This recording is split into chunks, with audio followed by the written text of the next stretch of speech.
Hello, hello, je suis ravie de vous retrouver pour le message de l'univers de la semaine du 18 au 24 décembre. Une semaine où nous commençons avec un très très bel aspect, le trigone Mercure-Jupiter. C'est un aspect qui a déjà existé, qui est déjà passé le 7 décembre. Il va nous apporter de très bonnes nouvelles, beaucoup d'optimisme, une bonne phase pour faire des signatures importantes pour mettre en route nos projets. Nous aurons une très bonne intuition grâce à cet aspect.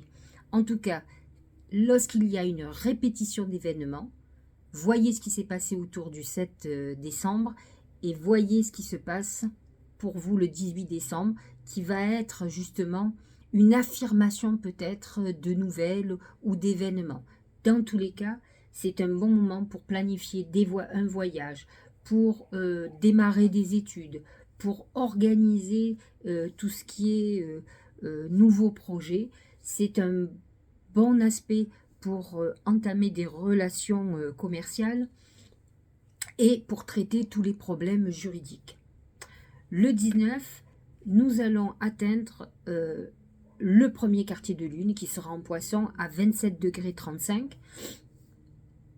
Le soleil en sagittaire va se confronter à la lune en poisson. Cette lune qui est très intuitive, qui est à la fois très spirituelle, mais qui est très éparpillée. N'oublions pas que le Sagittaire est un signe aussi éparpillé, qui a tendance à vouloir prendre des décisions rapides. Donc c'est vrai que c'est un aspect de carré, donc de conflit, qui peut amener quelques perturbations. Donc c'est un moment où vous pouvez vous sentir angoissé, inquiet par rapport à l'avenir et aux décisions que vous allez être amené à prendre. Ce qui est intéressant, c'est que ces deux signes sont tous les deux marqués par la religion et la spiritualité, et bien entendu par Jupiter. Vous allez me dire, mais le poisson c'est Neptune. Oui, mais avant d'être dirigé par Neptune, le poisson était dirigé aussi par Jupiter. Donc ils ont ça en commun. Donc c'est vrai que c'est un moment de réflexion, de pause, et à la fois le Sagittaire a besoin, est bouillonnant, a besoin d'avancer.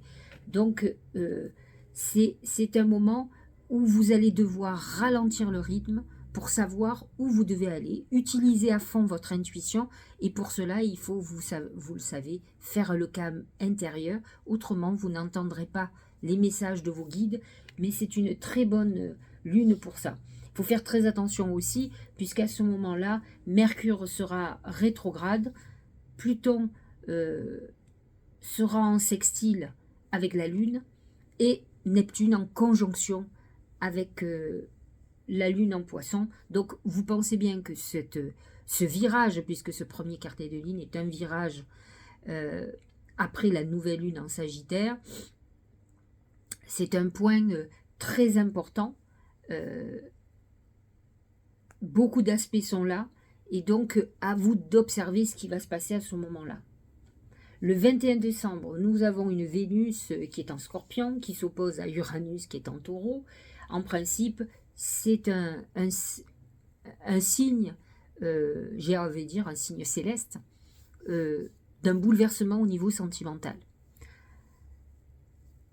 Bouleversement brutal, qui peut amener, par exemple, un coup de cœur pour quelqu'un, et qui fasse basculer, par exemple, si vous êtes en couple depuis longtemps, ça peut amener des coups de foudre, des relations donc illégitimes. Vous pourriez faire des rencontres par Internet. Cette opposition n'est pas obligatoirement négative, mais attention aux risques que vous pourriez encourir à vous amuser avec le feu. Nous avons ce même jour un sextile Mercure-Saturne qui va nous permettre d'avoir un discernement intéressant. Saturne va nous obliger à aller à régler certaines choses qui sont en instance administrative, juridique. Donc il va nous donner la possibilité aussi de signer des contrats, de se pencher sur un certain nombre de tâches qu'on n'avait pas envie, par exemple, de s'occuper, mais qui vont avoir leur importance. Le 22 décembre, un très très bel aspect. Conjonction Mercure-Soleil. C'est un transit effectivement de réflexion, de voyage, de déplacement. C'est un moment où vous allez avoir une vivacité d'esprit très importante. Vous allez pouvoir vous adapter à toutes les choses. En tout cas, sachez-le, c'est un bon moment pour échanger, puisque cet aspect est très favorable. C'est un bon moment pour prendre des rendez-vous très importants. C'est un moment où vous aurez des idées plein la tête, de nouveaux projets, de nouveaux départs. Le 24, Soleil sextile Saturne, pareil, c'est un moment qui va nous permettre d'être persévérants sur nos projets, d'être beaucoup plus patients qu'à l'habitude. C'est un moment où nous allons avoir une attitude sérieuse pour avancer dans nos objectifs. Voilà pour l'astrologie. Nous allons, bien entendu, regarder ce que nous disent les oracles, et plus particulièrement, vous le savez, l'oracle magique du marc de café. C'est les yeux. Les yeux, c'est plusieurs choses. C'est le mauvais œil. Dans le marc de café, c'est le mauvais œil, ce sont des choses à dénouer. C'est une semaine où vous allez vouloir débloquer des situations, ou en tout cas peut-être en prendre conscience. C'est un moment aussi où vous allez vous rendre compte de malveillance, de personnes jalouses, que finalement vous êtes observé. Ça, c'est le côté, j'allais dire, négatif. Le côté positif, les yeux représentent la vision de votre avenir. C'est l'intuition, la projection en avenir. C'est la voyance. C'est je vois loin, je vois les choses. Alors, c'est vrai que nous avons cette semaine beaucoup d'aspects intuitifs, j'allais dire.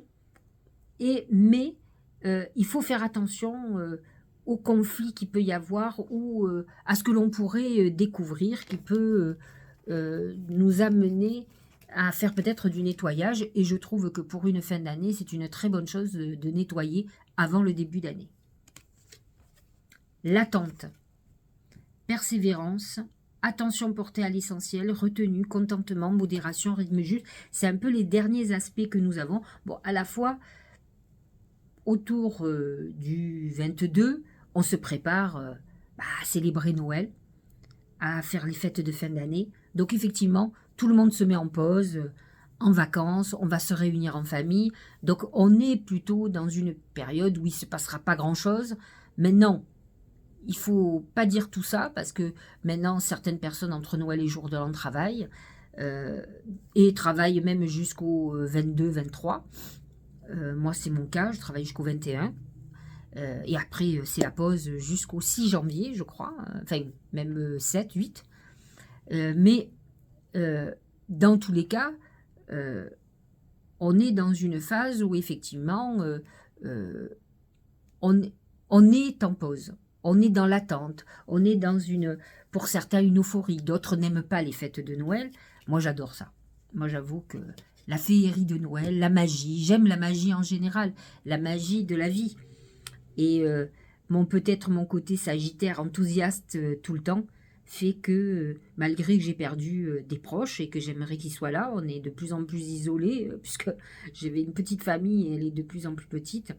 Effectivement, cette magie de Noël est plus là parce que on a perdu certains êtres chers, mais j'essaye de la faire perdurer, puisque de toute façon, c'est le cycle de la vie et de la mort, de perdre les siens, même si je dis ça avec tout détachement, malgré tout, ça m'affecte aussi beaucoup. Mais il faut accepter ce cycle de la vie.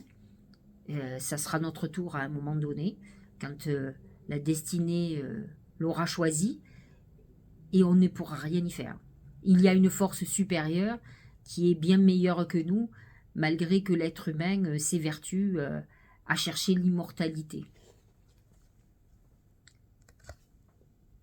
La fluidité. En dansant dans les situations difficiles, vous rencontrez les bonnes personnes et vous attirez de l'aide. Quand l'on pense, et c'est ce que je m'évertue à faire, que dans toute solution, il y a tout problème, il y a une solution, plutôt l'inverse, que tout est binaire sur cette terre, eh bien, vous avez un abord beaucoup plus positif de l'avenir et à aborder les problèmes. Les problèmes font partie de notre vie. La plupart du temps, quelque part, on est responsable des situations dans lesquelles on se met. Alors, est-ce que on peut savoir quelle est la bonne réaction à avoir à chaque situation? C'est pas évident. Mais par contre, le prix parfois à payer est dur. Et donc, on peut s'évertuer à rentrer dans des colères, dans des conflits, par l'injustice que l'on subit sur la pénitence. Et en fait, pendant qu'on se bat, on ne règle pas. Alors que fondamentalement, l'acceptation, surtout quand on n'a pas le choix, on va être obligé de payer l'addition, eh bien, il vaut mieux aller dans le courant de l'acceptation de la pénitence pour s'en débarrasser le plus vite possible et passer à autre chose. Et prendre ça comme une leçon de vie en se disant bon, jamais plus ça ne m'arrivera. Allez, osez. Une idée merveilleuse fleurit en toi. Il est temps de faire taire ces peurs qui la détruisent. Inspire. 3, 2, 1. Lance-toi, jette-toi à l'eau et ose. Cette semaine, beaucoup d'aspects, je vous l'ai dit. Conjonction Mercure-Soleil, par exemple. Je crois qu'il y a un trigone Mercure-Saturne. Il y a des aspects très intéressants et très positifs qui vont nous pousser à agir. Alors bien sûr, avant toute action, il faut une réflexion. Mais qui vont, les planètes, le Soleil en Sagittaire nous poussent à agir. Et le Sagittaire n'a pas peur. Il aime l'aventure, il aime les événements, la nouveauté. Donc, à vous de sortir de vos craintes et de vos peurs pour voir ce que ça peut changer dans votre vie. Ne vous plaignez pas que votre vie n'avance pas si vous ne faites rien pour qu'elle avance. Beaucoup sont enfermés dans certains conforts qui deviennent à un moment donné un inconfort. Et là, ils sont obligés d'agir. Or, ils n'ont plus trop la main, ils sont au pied du mur. Donc, agissez avant de vous retrouver au pied du mur. Nous allons parler maintenant de chaque signe astrologique, signe et ascendant, pour voir cette semaine comment va se passer pour vous. Alors, pour le bélier, c'est l'ours. L'ours, c'est la colère. Vous pourriez, cette semaine, exploser, éclater. Alors, c'est vrai que le premier quartier de lune en poisson pourrait, avec le soleil, justement, en Sagittaire, pourrait justement vous pousser à régler des comptes, à éclater. Alors, vous pourriez être, on va dire, en conflit par rapport à une trahison, par rapport... L'ours, souvent, montre, comment dirais-je, de l'hostilité lorsqu'il se sent en danger pour son foyer, pour sa famille. Il est en autoprotection. Donc, mais c'est une semaine où, je l'ai expliqué, il peut y avoir des révélations de trahison, d'ennemis. On a parlé du mauvais œil tout à l'heure. Et vous pourriez soit être victime, soit être celui qui est, ou celle qui est pris la main dans le sac d'une tromperie. Regardez ce que dit le Tao. La jeune mariée. Situation compromettante. Subordination, victime de la séduction, manipulation, faible estime de soi. Vous pourriez être soit victime, c'est-à-dire qu'on vous trompe, on vous trahit, soit vous être le trompeur ou la trompeuse. Donc, et là, ça va éclater. Alors, mon père disait toujours, crie toujours avant qu'on te touche. Alors, peut-être allez-vous crier pour culpabiliser l'autre, je n'en sais rien. Donc, faites attention, vous avez un environnement autour de vous qui peut être manipulateur, qui peut créer des conflits très importants. Allez, nous allons parler du taureau et des ascendants taureaux.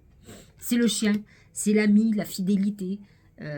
Une semaine où vous allez bénéficier des très bons aspects à Saturne, un peu moins au Soleil, puisque effectivement le Soleil en Sagittaire n'est pas très en harmonie avec votre signe. Cependant, cette semaine, vous pourriez vous rapprocher de certaines personnes, vous allez apprécier l'amitié de certains, qui sont là pour vous, en tout cas.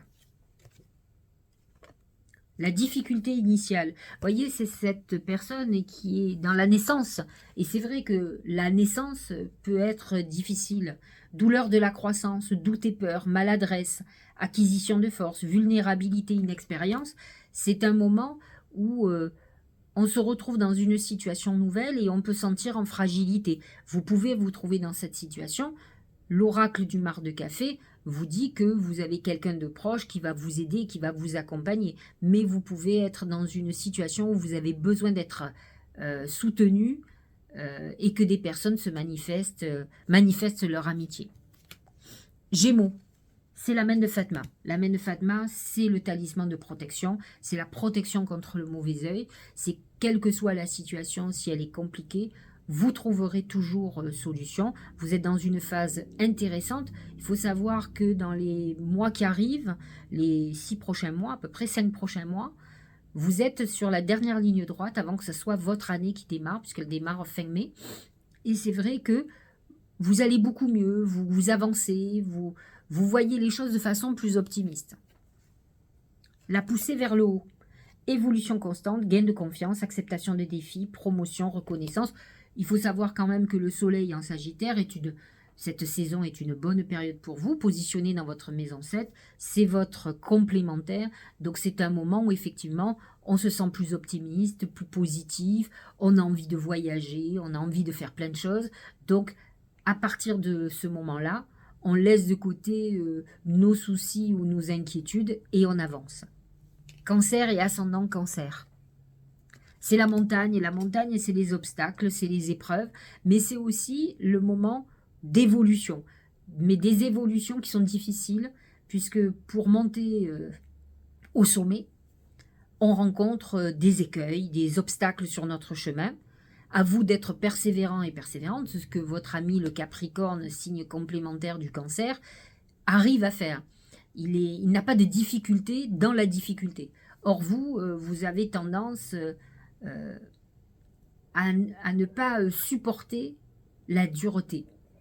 Donc, à vous de vous dépasser, d'être plus déterminé à ce que vous désirez et à comprendre que pour atteindre le sommet, eh bien, ce n'est jamais simple. Qui peut dire qu'il est arrivé au sommet avec facilité? Ça n'existe pas. Le conflit.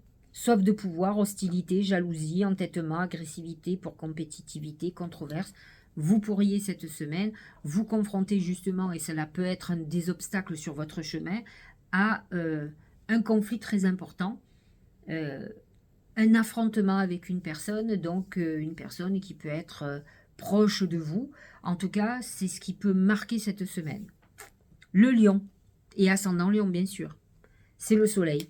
Eh bien, vous êtes rayonnant. C'est vrai que les planètes en Sagittaire, le soleil en tout cas, est très favorable pour vous. Je crois qu'il est positionné dans votre maison 5, qui est votre maison, la maison de la chance, la maison des plaisirs. Donc, vous êtes dans une semaine où vous vous sentez comme un Bouddha, j'allais dire. Regardez, pourquoi je dis ça? Parce qu'il y a la prospérité et ce soleil confirme. Regardez, 2 soleils. Le tirage... Vous savez, je ne vous ai jamais dit comment je faisais les tirages, je me concentre avant de commencer, mais je ne les regarde pas. Par contre, je les interprète avec vous.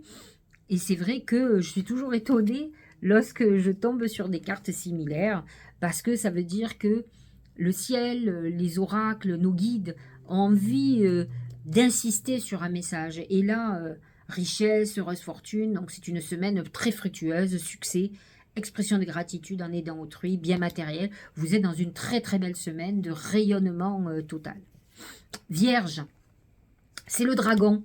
Alors, j'ai envie de vous dire, comme je suis vierge, dragon c'est l'exigence, c'est le travail difficile. Alors, j'ose espérer quand même, alors, même si j'arrête mes activités le 21, que ça va se calmer. Parce que autrement, je vais encore travailler jusqu'à la dernière minute. Mais c'est vrai que le dragon demande beaucoup de nous. On demande aussi parfois peut-être trop des autres, mais en tout cas, on est dans une période où on veut avoir la maîtrise de tout ce que l'on va faire. Et c'est vrai que vous pouvez être confronté cette semaine à une question d'autorité ou de pouvoir. peut-être de quelqu'un qui voudrait prendre le pouvoir sur votre vie ou sur votre business, sur quelque chose, et vous allez être obligé de montrer les dents peut-être, mais c'est une semaine aussi où on vous dit que vous pourriez être amené à travailler encore très dur jusqu'au dernier moment. La saisie, feu, illumination, inspiration, dévotion, passion dévorante, régénération, spiritualité, vertu et éveil. J'ai envie de vous dire que ce premier quartier de lune, soleil sagittaire, lune poisson, qui est le signe complémentaire de la Vierge, signe complémentaire opposé, va, et c'est ce que nous dit le Tao, nous pousser à tout ce qui est religieux, tout ce qui est spirituel. Et donc, effectivement, vous êtes dans cette phase très importante qui est liée à ce que vous êtes. La Vierge est rarement athée, elle a besoin, c'est la Vierge Marie symboliquement. Hein. Les signes astrologiques ne sont pas des signes au hasard. Un jour, vous en parlerez, mais la Vierge a été inspirée, en tout cas le signe de la Vierge Marie. Balance, c'est le lion. Le lion, c'est le courage, l'autorité. C'est une semaine où peut-être vous allez avoir besoin de ce courage parce que vous avez à remonter les manches, à prendre des décisions, à aller de l'avant. Hein. Vous voudriez peut-être plus vous reposer, mais c'est pas ce qu'on nous dit. L'apprivoisement du petit, ça représente la Vierge souvent, donc qui est votre signe juste avant vous. Retenue, autosuffisance, préparation minutieuse, ingéniosité, empêchement mineur, adaptabilité. Peut-être avez-vous à terminer certaines tâches. Hein. Il y a bien un trigone Mercure-Saturne qui vous dit qu'il va falloir remonter les manches et s'occuper de choses administratives, de tâches que vous n'avez pas envie de vous occuper, bien entendu, mais qui va vous demander un travail minutieux dans le détail. Et c'est ce que vous allez devoir faire. Et donc, c'est peut-être ce courage-là. Hein. Scorpion, c'est la bougie. C'est une semaine de réflexion, de prière. Vous avez des très bons aspects puisque Mercure est dans votre signe. Et donc, beaucoup d'intuition. Vous allez être très connecté. Vous allez avoir des signes. Vous allez peut-être voir vos rêves, vos vœux de lune commencer à se réaliser. Il y a des choses, regardez là ce qui va se passer sur ce premier quartier de lune. Le doux, pénétration, approche en douceur, influence subtile mais profonde, modération, compréhension non violente. C'est une semaine très spirituelle où vous aurez envie de lâcher et où vous allez être connecté en méditation, vous allez regarder ce que l'univers est en train de mettre en place pour vous. Cette lune en poisson est très en harmonie avec vous. Mercure qui va être en harmonie avec à la fois Saturne va vous permettre justement de lâcher prise et de voir que tout le travail que vous avez accompli depuis des semaines et des mois commence à porter ses fruits. Donc une fin d'année, j'allais dire, plutôt agréable. Sagittaire, c'est la grenouille. La grenouille, c'est la tristesse. C'est quand même une tristesse que vous pourriez avoir cette semaine. Alors, le premier quartier de lune est donc en carré avec la lune en poisson, peut vous amener de la nostalgie, certaines choses qui vont remonter et qui peut-être sont vos fragilités, vous empêchent d'avancer, de faire ce que vous avez à faire. Donc, à vous de voir ce qu'il en est. Regardez, les obstacles. Vous pourriez effectivement vous rendre compte qu'il y a un certain nombre d'obstacles sur votre route et donc vous allez être obligé de prendre certaines décisions. Obstruction inattendue, frustration, difficulté, sentiment d'impuissance, lutte, découragement. Cette petite grenouille vous montre à quel point vous allez être affecté sur quelque chose qui était très fluide et qui était très positif et qui peut freiner votre avancée. Alors, ce premier quartier de lune est là pour ça. J'ai envie de vous dire, il va mettre en lumière peut-être certaines peurs, certaines frustrations, certaines problématiques qui justement vous empêchent d'avancer ou de... Donc c'est à vous à réajuster, à les éliminer, à faire ce qu'il faut pour continuer à bouger. Ce n'est pas négatif, mais il est très important de prendre conscience de certaines choses qui à un moment donné seront beaucoup plus bloquantes qu'aujourd'hui, on va dire. Capricorne, c'est l'homme.